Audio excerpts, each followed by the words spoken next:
Okay, so going live here with the recording, and gotta get to my emails. I'm using a different webcam today, so my emails are straight on. Let me see if I can find what we have today.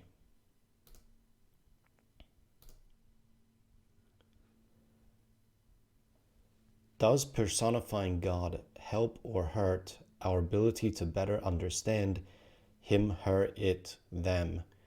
Or is it just the best we have in terms of metaphors? I think it's a fascinating question to talk about personifying God, when in fact I think we perhaps have the tendency to personify God, attribute to him human characteristics and the like.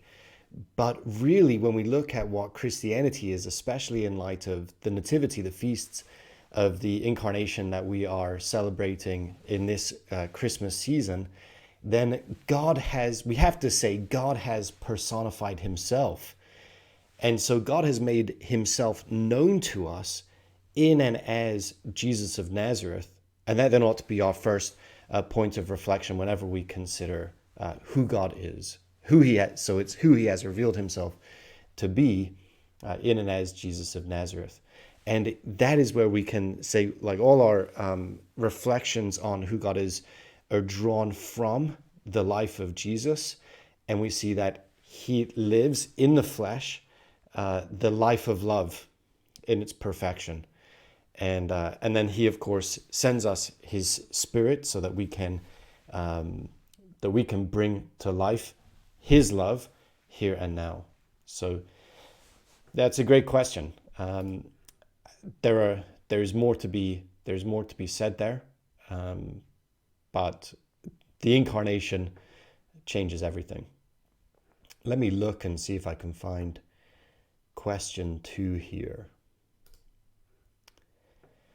I was raised Catholic, but in my experience, church often feels more like a political party than anything else. I want to know God, but I feel like I'm more likely to find him on my own than in a so-called worshiping community. Am I missing something? Oh, my friend, you are not missing anything. You're in fact getting to the heart of who we ought to be as Christians. We for some time have lived Christianity as a disembodied reality, an intellectual assent to certain true propositions and the rest. That then tends towards trying to do it on our own, making progress, fits and starts, and the rest. But you hit on the worshiping community. When you find a community that, say, professes to be Christian or Catholic, but its main priorities are, say, partisan politics, then you are discovering for yourself what that community worships, what that community finds most important or most worthwhile. So that there's something really good about your discomfort with that kind of experience of Christianity.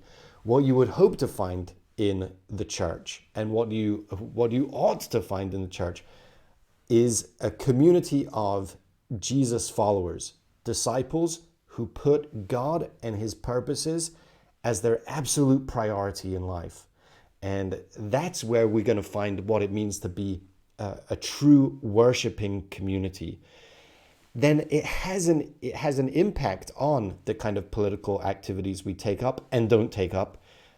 But more than anything else, it ought to be experienced as love in action and encouragement to praise God with our whole heart, mind, soul, and strength, and to love our neighbor as ourselves. It should take flesh in that community.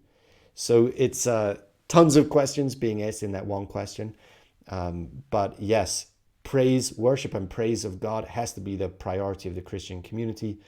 I think we experience that in a community that takes that very seriously, and you can see that, I think, in a number of ways. But it's expressed in works of love. It's love made flesh. Again, we're back into our nativity theme.